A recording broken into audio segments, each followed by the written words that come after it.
You know I love all the designers at James Decor, and every month we get to visit and talk about different design trends and furniture.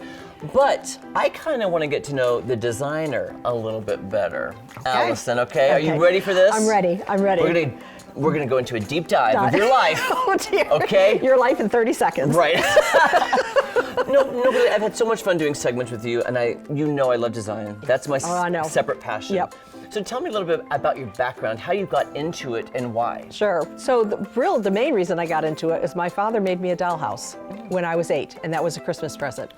And for the next 10 years, really, truly, I was 14, 15 before I stopped designing it, changing the wallpaper, changing the carpet, changing the furniture, and then I decided when I went to college, I want to do that because I had been doing it my whole childhood.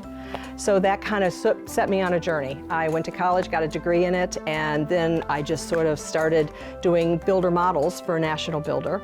I was vice president for a national builder all over the country, so I traveled all over doing their models. I had my own business when 2007, if you remember, when the economy kind of and everything kind of went down.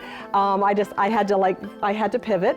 So I opened up my own business, and I was an interior designer for another 10 years, doing that out of my home.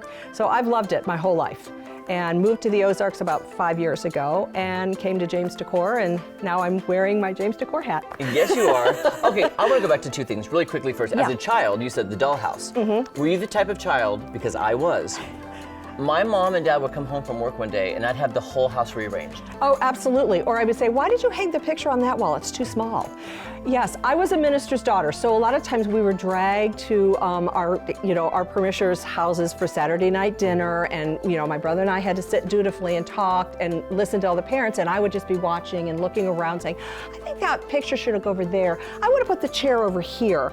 It was my world. It was how I just sort of made myself entertained, and then I go home and I change my dollhouse around, and it's just what I've done since I was 8. Yeah. And then you said something else, because this is, I don't know if you call this like lame or if I'm just a nerd, and maybe I am. My obsession in high school was going to look at model homes, and you said you did model homes. I love model homes. I loved model homes. Was that fun to do? Oh, I loved it. Yes, I loved it. I was there for 10 years. My joke was I would have died sitting at my desk because you really were your own customer. You didn't have too many rules that you had to follow. You just created that environment and however you wanted. And I did over 300 communities. It was a large builder. So everything about those communities, from the streetscapes to the landscaping to the exterior elevations, all of that was in my arena. And my staff and I did them. So it was fun. It was fun. But then I opened up my own business, and again, people would come to me and say, hey, I need you to do this. I need you to create this. And it kind of put that other hat on, and how much fun that is. Right. Yeah, I loved it. Okay, now we're gonna go to, you design for model homes, you design for other customers, what they want. Right. What does Allyson like? What is your personal design style that you love for your home? So I tend to be kind of I'm traditionally contemporary, if that makes any sense. I have a lot of antiques in my home because I have generational antiques that I've inherited. My parents don't have the big houses that they had, so of course I raised my hand and said, I want them. My kids do not, but so I have to kind of intertwine that with my modern artwork.